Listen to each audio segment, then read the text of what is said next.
Welcome back, everyone, to the Voice of College Football. Our response to Ryan Day's announcement that Kyle McCord will be the starting quarterback at Indiana in Week 1, with Devin Brown getting some playing time. McCord started 2 years ago in one game at home against Akron, performed rather well against one of the worst defenses in the country. That is so far in the rearview mirror, it doesn't matter at this point.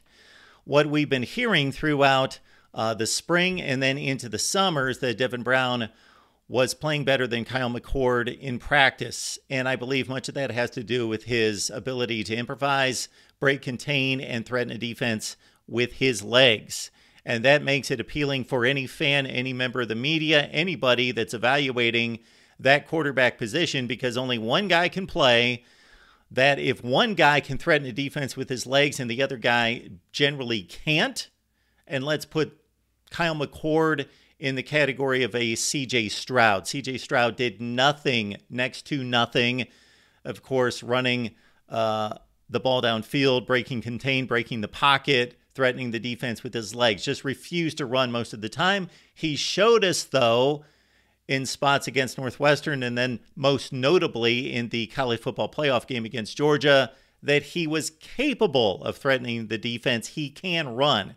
Put Kyle McCord, without seeing him yet, of course, against competition, put him in the same category that's not a gift, that's not a skill set, that's not an ability that you can check on his side in his favor, but he can do it. He's not immobile. He's not George Bland at 45 years old. Okay, so he can threaten the defense. He can keep them honest. But Devin Brown, it's a skill set. It's a dynamic quality of what's in his toolbox to threaten the defense. So if things are fairly equal in regards to the quarterbacking, throwing the football, then you go with the dynamic runner, of course.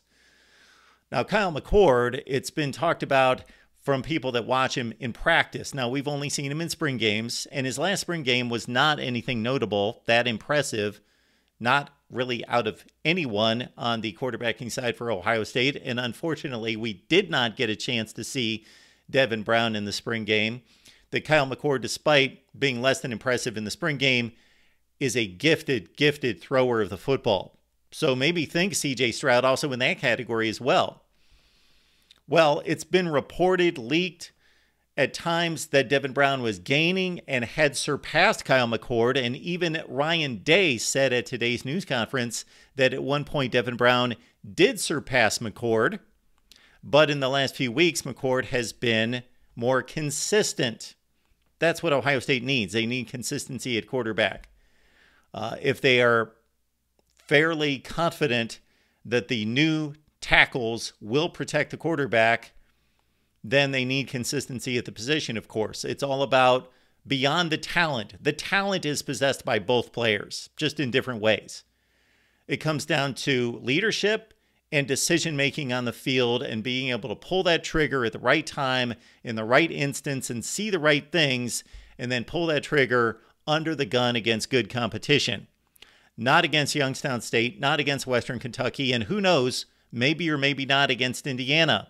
The Hoosiers have jumped up and been a formidable opponent against Ohio State at times in the last 10 years, and at other times, i.e. the last trip to Bloomington, blowout immediately in the first half, 35-point game at halftime, done. Doesn't matter who the quarterback is.